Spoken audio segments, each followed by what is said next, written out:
இன்றைய தேர்தல் கருத்தாய்வில் நம்மோடு இணைந்திருக்கும் விருந்தினர் அரசியல் விமர்சகர் திரு ஆழி செந்தில்நாதன் அவர்கள். வணக்கம்.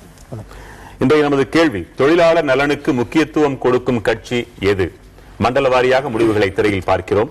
முதலில் வடக்கு மண்டலம். திமுக 34.98%, அதிமுக 31.39%, கருத்தில்லை என்போர் 7.17%, பிறர் 8.07%, கம்யூனிஸ்ட் இயக்கங்கள் 10.31%, யாருமில்லை என்போர் 0.9%, பாரதிய ஜனதா 2.24%, பாட்டாளி மக்கள் கட்சி 3.59%, தேமுதிக 0.9%, விடுதலை சிறுத்தைகள் கட்சி 0.45%. தொடர்ந்து மற்ற மண்டலங்களும் திரையில் விரியும். இதுல குறிப்பிடத்தகுந்ததா நீங்க என்ன நினைக்கிறீங்க திரு செந்தில்நாதன்? இதுல திமுக அதிமுக இந்த இரண்டு கட்சிகளும் பெற்றிருக்கக்கூடிய எண்ணிக்கை அப்படிங்கிறது இதுவரையில் இந்த வாரம் நாம் பார்த்த எல்லா விஷயங்களுடைய அதே ட்ரெண்ட்ல தான் பெரும்பாலும் இருக்கு.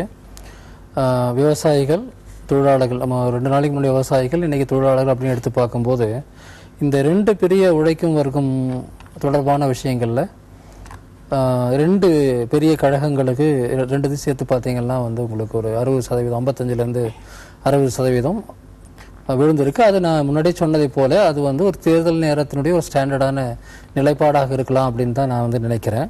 தொழிலாளர் நலனுக்காகவே போராடக்கூடிய கம்யூனிஸ்டுக்கு ஆமா, இதுல என்னன்னு பாத்தீங்கன்னா இதுலயும் ஒரு ட்ரெண்ட் என்னால பார்க்க முடியுது. விவசாயிகளை பற்றி பேசும்போது பாட்டாளி மக்கள் கட்சிக்கும், தொழில் வளர்ச்சி பற்றி பேசும்போது பாஜகவுக்கும், இன்னைக்கு தொழிலாளர்களை பற்றி பேசும்போது கம்யூனிஸ்டுகளுக்கும், தனிப்பட்ட கட்சின்னு பார்க்கும்போது 3வது இடம் கொடுக்கறது அப்படிங்கிறதும் பொதுவான பார்வையில எப்படி மக்கள் ஒரு கட்சியை அளவிடுறாங்க அப்படிங்கிறதுக்கு ஒரு நல்ல உதாரணமா இருக்கு. இன்னைக்கும் கூட கம்யூனிஸ்டுகள் மீது எவ்வளவு குற்றச்சாட்டுகளை அல்லது எவ்வளவு விமர்சனங்களை, அவமானங்களை யார் என்ன செய்தாலும் கூட ஒர்க்கிங் கிளாஸுக்கு தங்களுடைய ஒரு பாதுகாவலராக பார்க்கக்கூடிய போக்கு கம்யூனிஸ்டுகள் மேல் தான் 2 மண்டலங்கள்ல வடக்கு தெற்குல 3ஆம் இடத்துல கம்யூனிஸ்ட் இயக்கங்கள் இருக்கின்றன. ஆனால் மத்திய மண்டலத்துல பாட்டாளி மக்கள் கட்சி அந்த இடத்தை பிடிச்சிருது. மேற்கு மண்டலத்துல விடுதலை சிறுத்தைகள் கட்சி அபரிமிதமான 7.89% பெற்றிருக்கு. நிச்சயமா இது ஒரு வித்தியாசமான விஷயமா தான் இருக்கு. மேற்கு மண்டலத்தில் விடுதலை சிறுத்தைகள் 7.89%, பாட்டாளி மக்கள் கட்சி மத்திய பகுதியில் 6.91%. விடுதலை சிறுத்தைகள் வடக்கு மண்டலத்திலேயோ தெற்கு மண்டலத்திலேயோ இது உண்மையிலே ரொம்ப இன்ட்ரெஸ்டிங்கான ஒரு டெவலப்மெண்ட் தான். அதாவது விடுதலை சிறுத்தைகள் கட்சியின் மீது ஒரு குறிப்பிட்ட ஜாதி சார்ந்த கட்சி அப்படிங்கிற ஒரு முத்திரையும், அதே தான் பாட்டாளி மக்கள் கட்சியின் மீதும் ஒரு குறிப்பிட்ட ஜாதி சார்ந்த கட்சிங்கிற பொதுவான ஒரு எண்ணம் இருக்கிற நேரத்தில் தொழிலாளர் நலனுக்கு முக்கியத்துவம் கொடுக்கும் கட்சியாகவும் அதை 3வது இடத்துல வைத்து பார்க்கறதுங்கிறது ஒரு ஆரோக்கியமான வளர்ச்சியா நான் பார்க்கிறேன். ஒரு பக்கம் அந்த 2 சமூகங்களுமே, இந்த 2 கட்சி பிரதிநிதித்துவப்படுத்தக்கூடிய 2 பெரிய சமூகங்களுமே ஒர்க்கிங் கிளாஸ் காஸ்ட் தான். அதுல பெரும்பான்மையான மக்கள் ஒர்க்கிங் கிளாஸ் தான். ஆனா அவர்கள் அதிகமாக இருக்கக்கூடிய பகுதி வடக்கு. ஆனா மத்திய பகுதியிலும் மேற்கு பகுதியிலும் பாட்டாளி மக்கள் கட்சியும் விடுதலை சிறுத்தைகள் கட்சியும் ஒரு தொழிலாளர் நலனுக்கான கட்சியாக பார்க்கிறது அப்படிங்கிறது, அதுவும் குறிப்பாக மேற்கு பகுதியில கம்யூனிஸ்டுகளுக்கும் 7.66 இருக்கு.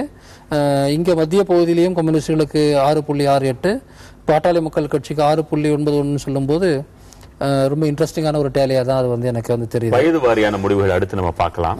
அதுல எடுத்த உடனே கருத்தில்லைன்னு சொல்றவங்க இளைஞர்கள் 18 இருந்து 25 வயது வரை உள்ள இளைஞர்கள் 19.62% பேர் இருக்கிறாங்க. அப்போ இளைஞர்களுக்கு இந்த தொழிலாளர்களுடைய கவலை, அந்த நலன்னா என்ன, அது குறித்து அக்கறை இல்லையோ? நிச்சயமா அதுதான் தெரியுது. அதாவது அதிமுகவுக்கு 18.87 பேர் சொல்லியிருக்கிறாங்க, திமுகவுக்கு 28.87. ஆனா அதிமுக சொன்னாங்க கூட கூடுதலா நோ கமெண்ட்ஸ் அப்படிங்கறத சொல்லியிருக்கிறாங்க. அப்படின்னு சொல்லும்போது நிச்சயமா அதுல ரொம்ப ஆச்சரியம் கிடையாது. என்னன்னா கடந்த ஒரு 10 ஆண்டுகளாவே நம்ம சொல்லலாம், தொழிலாளர்கள் நலன் குறித்த அரசியல் இருக்கு பாத்தீங்களா, அது ரொம்ப பெரிய அளவுக்கு பேசப்படல. இந்த 2 பெரிய கழகங்களும் பெரிய பெரிய தொழிற்சங்கங்களை கட்டமைச்சிருக்கு. அரசியல் ரீதியாக தமிழ்நாட்டில் தொழிற்சங்க அரசியல் இப்ப எப்படி போச்சுன்னா, எந்த ஒரு புது கட்சி உருவாகினாலும் இன்னும் சொல்ல போனா ரசிகர் மன்ற அளவுல இருந்தே தொழிற்சங்கத்தை உருவாக்குற அளவுக்கு இங்க ஒரு போக்கு வந்துருச்சு. அது இந்த தொழிற்சங்க அரசியலுக்குள்ள இருக்கக்கூடிய ஒரு முக்கியமான போக்காவே அதை பார்க்கலாம். எந்த கட்சி உருவாகினாலும் அவங்களுக்கு ஆதரவா ஒரு தொழிற்சங்கம். முதல்ல உருவாகக்கூடியதே பாத்தீங்கன்னா உங்களுக்கு ஆட்டோ ஓட்டுநர் தொழிற்சங்கம் அல்லது அந்த மாதிரி இந்த இன்ஃபார்மல் செக்டர் இருக்கக்கூடிய தொழிற்சங்கங்கள் தான் முதல்ல இந்த மாதிரியான கட்சிகளுக்கு ஆனால் அவற்றினால் நன்மை நடக்குதா அப்படி சொல்ல முடியாது. ஏன்னா இந்த 10 வருஷத்துல தான் தொழிலாளர்களுக்கு எதிரான பல பிரச்சனைகள் இந்த நாட்டில் வந்தது. அவர்களுடைய தொழில், அதாவது வேலை பாதுகாப்பிலிருந்து அவர்கள் பெறக்கூடிய சம்பளம் தொடர்பான விஷயம், அவங்களுடைய பணி முதிர்வு தொகை சம்பந்தப்பட்டது, பிஎஃப் சம்பந்தப்பட்டதுன்னு எவ்வளவோ பிரச்சனைகள் நடந்து கொண்டிருக்கும் போது இந்த தொழிற்சங்கங்கள்லாம் இடதுசாரிகளை தவிர இந்த தொழிற்சங்கங்களை 80% பேர் வந்து எந்த போராட்டமும் நடத்தல. ஒரு வேலை இடதுசாரிகள் எடுத்தாங்கன்னா கூட போய் ஒட்டிக்குவாங்க. தமிழ்நாட்டில் முதலாளிகள் ஆகல. அதாவது என்னன்னா தொழிற்சங்க அரசியல் அப்படிங்கறதே பின்னடைஞ்சு போயிருக்கு. அதாவது ஒரு உழைக்கும் வர்க்கத்தின் நலனுக்காக ஒரு கட்சி இருக்கு, அந்த கட்சி தொழிலாளர்களுக்காக தொழிற்சங்கம் வைக்கிறதுங்கிறது வேற விஷயம். ஏதோ ஒரு எந்த ஒரு கட்சியும் தனக்கு ஒரு தொழிற்சங்கம் வேணும்னு வைக்கிறது அப்படிங்கிறது ஒரு பிரான்ச் ஓபன் பண்ற மாதிரியான ஒரு விஷயம். அப்ப என்ன ஆகும் அப்படின்னா, இந்த கட்சியினுடைய தலைமைக்கு வந்து தொழிலாளர் நலன்கள் பத்தி ஒரு அக்கறை இல்லைன்னு வச்சுக்கோங்களேன், அந்த தொழிற்சங்கத்துக்குள்ள இருக்கிற பிரச்சனைகள் அவங்க தலையிடலாம். அதுல வந்து அவங்க சில வேலைகளை செய்வாங்க, அது ஒரு நியாயமாகவும் இருக்கும். ஆனா ஒட்டுமொத்தமா அந்த தொழிற்சங்கத்துக்கு வந்து ஒரு பார்வை இருக்காது. ஒரு சந்தேகம், மழையிலையும் வெயிலையும் பேருந்துகளை ஓட்டுற அந்த ஓட்டுநர்கள் இவர்கள் தான் தொழிலாளர்கள், அல்லது சக்கையாக வேர்வையை பிழிந்து வெளியனுப்புகிற ஆலை தொழிலாளர்கள், இவர்களை மட்டும்தான் தொழிலாளர்கள்னா ஒரு உருவமாக மனித மனங்கள் அது நோக்குது. இன்னைக்கு பெரும்பகுதி இளைஞர்கள் மென்பொருள் நிறுவனங்கள்ல வேலை பார்க்கிறாங்க, அவர்களும் தொழிலாளர்கள் தான். தங்களுக்கு சங்கம் தேவை என்பதை கூட உணராத அளவிற்கு, அல்லது தேவை இருந்தாலும் செய்ய வலிமையற்று போன மனநிலை உள்ளவர்களாக இருக்காங்க. இன்னைக்கு ஒரு சாதாரணமான வீதி தொழிலாளிக்கு இருக்கக்கூடிய அந்த ஒரு உரிமை குறித்த உணர்வு கூட ஐடி நிறுவனங்கள்ல அல்லது பிபிஓ நிறுவனங்கள்ல இல்ல பெரிய சாப்ட்வேர் கம்பெனிகள் உட்பட எல்லா இடங்களும் இருக்கிறவங்களுக்கு இல்லை. ஏன்னா அவங்களுடைய மனநிலைங்கிறது தாங்கள் ஏதோ வந்து அந்த நிர்வாகத்தின் ஒரு பகுதி, அந்த எக்ஸிக்யூட்டிவ் கிளாஸோட ஒரு பகுதின்னு நினைக்கிறாங்க. 10 மணி நேரம் 12 மணி நேரம் இவங்களை வந்து அலுவலகத்தை வச்சு வேலை வாங்குறது மட்டும் கிடையாது, அவங்க வீட்டை போனாலும் வந்து ஒரு மொபைல் போன் மூலமாகவோ ஒரு லேப்டாப் மூலமாகவோ தொடர்ந்து அந்த நிறுவனம் வந்து 24 மணி நேரமும் 7 நாளும் அவர்களை உறிஞ்சுவதை குறித்து அவங்களுக்கு பெரிய கவலை இல்லை. ஆனால் சமீப காலத்தில் 2 வருஷமா நான் பார்க்குறேன், ஐடி துறையிலுமே கூட நிறைய புதுசாக வேலைக்கு போகக்கூடியவங்க தங்களுடைய வாழ்க்கையை வந்து இந்த அளவு கசக்கி பிழிவது தொடர்பாக கொஞ்சம் யோசிக்க ஆரம்பிச்சிருக்கிறாங்க. தொழிலாளர்கள் பார்வையிலிருந்து பார்க்க முதலாளிகள் வர்க்கம் அப்படித்தான் இருக்கும்னு அவங்க நினைப்பாங்க, இருக்கட்டும். ஆனால் இப்படி நடந்து கொண்டிருக்கும் இந்த சூழல் குறித்து கட்சிகளுக்கு, ஆளக்கூடிய கட்சிகளுக்காவது அந்த அக்கறை இருக்கணும் இல்லையா? அதுதானே இந்த கேள்வி. இல்ல, அதுதான் அந்த கேள்வி. நீங்க ஆளக்கூடிய கட்சிகளுக்கு தான் பெருசாவும் வந்திருக்கு. நாம வந்து கம்யூனிஸ்ட், சிபிஐ எல்லாத்தையும் பார்த்தாலும் கூட ஆளக்கூடிய கட்சிகளுக்கு தான் மிக அதிகமா வந்திருக்கு. அதை தான் சொல்றேன், எந்த கேள்வி கேட்டாலும் ஒரு 55-60% இந்த 2 கட்சிக்கு இடையில் பிரிவதுங்கிறது ஒரு தேர்தல் கால போக்கு. மற்றபடி ஸ்பெசிபிக்கா அதை பற்றி வந்து ஆளுங்கட்சிக்கு என்ன இருக்கு, அதிமுகவுக்கு தொழிலாளர் நலன் பற்றி பொதுவான கருத்து என்ன இருக்கு, திமுகவுக்கு என்ன இருக்குன்னு சொன்னா அந்த வெல்ஃபேர் ஸ்டேட்டுக்கான சில விஷயங்கள் இருக்கும் பாத்தீங்களா, அதுக்கு மேல ஸ்பெசிபிக்கா இருக்காது. அதை நான் ரொம்ப வலியுறுத்தி சொல்ல வரேன். இவங்க 2 பேரும் முழுக்க தொழிலாளர்களை பற்றி கவலையே படாத கட்சிகள் அப்படின்னு நான் சொல்லவே மாட்டேன். ஆனா ஒரு வெல்ஃபேர் ஸ்டேட், ஒரு பொதுநல அரசுல வந்து பொதுவான சில விஷயங்கள் இருக்கும், அதை வந்து வலியுறுத்திட்டு போவாங்க. அது மேலிருந்து வரக்கூடிய ஒரு முதலாளித்துவத்தின் நிர்பந்தம் அதை உடைக்கும் போது அப்ப கூட நிக்க மாட்டாங்க தொழிலாளரோட, அப்ப வந்து போயிருவாங்க. அப்ப என்ன நடக்கும்னா, இந்த அரசு இப்ப மத்திய அரசாங்கமோ அல்லது வேறு சில புதிய தொழிலாளர் விரோத சட்டங்கள் வரும் போதெல்லாம் ஏதோ ஒரு ரகசியமாக தன்னுடைய அரசியல் காரணமாக அப்ப வந்து மோடிக்கோ அல்லது காங்கிரஸுக்கோ இவங்க சப்போர்ட் பண்ணிடுவாங்க. ஆனா இங்க வந்து தொழிற்சங்கத்துல வந்து திமுகவோ அதிமுகவோ இருக்கும்போது நாங்க தொழிலாளர்களுடைய நண்பர்களும் சொல்லுவாங்க. சிஸ்டமேட்டிக்கா என்ன செய்யணுங்கிறத நம்ம பார்க்கலாம். இனி வந்திருக்கும் முடிவுகளை பாலின வாரியாக ஆண் பெண் என பிரித்து பார்க்கலாம். ஆண்கள் 29.31 திமுகவிற்கு, அதிமுக 20.89. மற்றவற்றை நீங்கள் தொடர்ந்து பார்த்துக் கொண்டிருக்கிறீர்கள். சார், நீங்க முழுசா பார்த்துட்டீங்க, ஆண்கள் பெண்கள் ரெண்டையுமே பார்த்துட்டீங்க. திமுக ஆண்கள் 29, பெண்கள் 27 கிட்டத்தட்ட. அதிமுக ஆண்கள் 20, பெண்கள் 22. பொதுவாகவே அதிமுகவிற்கு ஆண்கள் அளிக்கும் ஆதரவை விட 1-2% பெண்கள் கூடுதலா வந்து ஒரு பொதுவான போக்கா தான் நம்ம பார்க்க முடியுது. எப்பொழுதுமே வந்து இந்த போக்கு பெரும்பாலும் நம்ம எல்லா டேட்டாவும் நான் பார்க்கலன்னாலும் கூட பெரும்பாலுமான இடங்கள்ல வந்து ஆண்களை விட பெண்களுக்கு வந்து அதிமுகவின் மீதான ஒரு ஈர்ப்புங்கிறது அதிகமாக இருக்கிறது நம்ம வந்து பார்க்குறோம். நோ கமெண்ட்ஸ் அப்படிங்கிறது இந்த விஷயத்தில் ஒரு 18.18 பெண்கள் மத்தியிலையும் 14.66 ஆண்கள் மத்தியிலும் வந்திருக்குங்கிறது ஒரு கவலைக்குரிய ஒரு விஷயமா தான் நான் பார்க்குறேன். பெரும்பகுதி பெண்கள் தொழிலாளர்களாக இருக்கக்கூடியவங்களே தங்களை பணியாளர்களாக, தொழிலாளர்களாக உணர்வதே இல்லையோ? இல்லை, அதுதான் சொல்ல வரேன். ஒரு 5இல் 1 பெண் இந்த விஷயம் தொடர்பாக வந்து எந்த கருத்தும் இல்லைன்னு சொல்றது வந்து அதிர்ச்சியாக தான் வந்து இருக்காது. அதாவது பெண்கள் வந்து ஆண்களை விட வந்து ஒரு தொழிலாளராகவோ அல்லது தொழிலாளருடைய மனைவியாகவோ எப்படி இருந்தாலும் அந்த வாழ்க்கையினுடைய பொருளாதார போராட்டத்தை மிக அதிகமாக எதிர்கொள்றது ஆணை விட பெண் தான். அப்படி இருக்கும் போதும் வந்து இந்த விஷயத்துல 5இல் 1 பெண்ணுக்கு வந்து ஒரு முடிவெடுக்க முடியலங்கிறது ஒரு நியாயமான முடிவா. அந்த கமெண்ட்ஸ் அப்படிங்கிறது ஒரு வெறுப்பின் காரணமாக கூட இருக்கலாம். யார் சொல்றது யாரும் சரியில்லை அப்படிங்கிற எண்ணத்துல இருந்து கூட அது வந்து இருக்கலாம். எப்படி பார்த்தாலும் வந்து அதை நம்ம வெவ்வேறு விதமாக தான் இன்டர்பிரட் பண்ண முடியும்.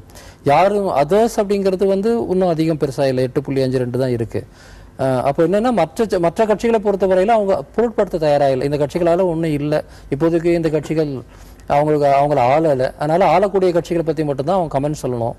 அந்த கட்சிகளை பொறுத்தவரையில வந்து அவங்களுக்கு அதன் மீது ஒரு பொதுவான அதிருப்தி, திமுகவோ அதிமுகவோ எங்களுக்கு ஒன்றும் இந்த விஷயத்துல பெருசா இல்லை அப்படின்னு சொல்லக்கூடிய தன்மை தான் வந்து இந்த 18.18% அப்படின்னு நான் பார்க்குறேன். இதுலேயுமே கூட கம்பேரிட்டிவ்லி வந்து உங்களுக்கு வந்து கம்யூனிஸ்ட் கட்சிகளுக்கு கூடுதலான ஒப்பீட்டளவில் வந்து நம்ம பெண்களில் 5.11%, ஆண்களில் 7.69, மொத்தமாக 7.20 இருக்கிறது அப்படிங்கிறது அதே பொதுவான ட்ரெண்டாக தான் நம்ம மொத்த முடிவுகளை திரையில பார்க்குறோம்.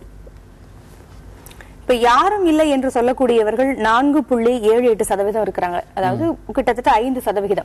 இது குறைந்த அளவுதான் என்றாலும் இன்னும் நமக்கு நலனுக்கு யாரும் உழைக்கக்கூடிய கட்சி வரல அப்படின்னு 5% மக்கள் நினைக்கிறதே வேதனையா இருக்குது.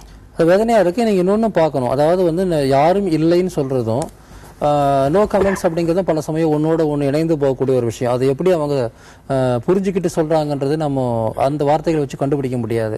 நான் இதை பத்தி எந்த கருத்தும் சொல்ல விரும்பல அப்படின்னு சொல்லும்போது கூட அது யாரும் இல்லைன்னு அர்த்தம் ஆகலாம். அப்போ அது ரெண்டும் நீங்க சேர்த்து பார்த்தீங்கன்னா, அதாவது நோ கமெண்ட்ஸ் யாரும் இல்லை அப்படிங்கிறதும் எந்த கருத்தும் தெரிவிக்கவில்லை அப்படிங்கிறதும் ரெண்டும் சேர்த்து பார்த்தீங்கன்னா 25% உங்களுக்கு 20% வருது. பெண்களை பொறுத்து வரும்போது உங்களுக்கு 23% அளவுக்கு வருதுங்கிறது இது உண்மையிலே கவலைக்குரிய ஒரு விஷயமா தான் நான் பார்க்கிறேன். கட்சிகளை மட்டும் இடங்களாக வரிசைப்படுத்தினா திமுக முதலில், அதிமுக 2வது, கம்யூனிஸ்ட் இயக்கங்கள் 3வதாக, பாரதிய ஜனதா 4வதாக, அதே அளவிற்கு பாட்டாளி மக்கள் கட்சியும் அதே 4ஆம் இடத்தை, 5ஆம் இடத்தை தேமுதிக, 6ஆம் இடத்தில் விடுதலை சிறுத்தைகள். ஒரு ஒப்பீட்டளவுல லேபர் கட்சியெல்லாம் பேர் வச்சிருக்காங்க வெளிநாடுகள் எல்லாம். அங்க அந்த கட்சிகள் தொழிலாளர்களுக்காக எவ்வளவு உழைக்கிறாங்க. இன்னொரு முக்கிய உதாரணம் சைனா. நீங்க டிராகன் புகழ்பெற்ற புத்தகம் எழுதியிருக்கீங்க சைனா குறித்து. சைனாவில் உழைப்பாளர்களுக்கு அந்த கட்சி அரசு எவ்வளவு நல்லது செய்யுது. சீனாவை பொறுத்தவரையில அங்க சூழல் முற்றிலும் வேறு. அங்க ஒரு கட்சி தான் பிராக்டிகலா, அது வந்து ஒரு உழைக்கும் வர்க்கத்தினுடைய கட்சி என்று சொல்லக்கூடிய கம்யூனிஸ்ட் கட்சி. ஆனா இன்னைக்கு அது ஒரு உழைக்கும் வர்க்கத்தோட கட்சி மட்டும் கிடையாது. அதுலதான் எல்லா முதலாளிகளும் இருக்கிறாங்க, அதுலதான் எல்லா தொழிலாளர்களும் இருக்கிறாங்க, எல்லா மிடில் கிளாஸும் இருக்கு. அதனால அங்க கட்சி வித்தியாசம் இல்லாம ஒரே கட்சியாக இருக்கிறாங்க. நீங்க மற்ற ஐரோப்பிய நாடுகள்ல இருக்கக்கூடிய தொழிலாளர் கட்சிகள் அல்லது இந்தியாவில் இருக்கக்கூடிய இடதுசாரிகளை வந்து ஓரளவுக்கு ஒப்பிடலாம்.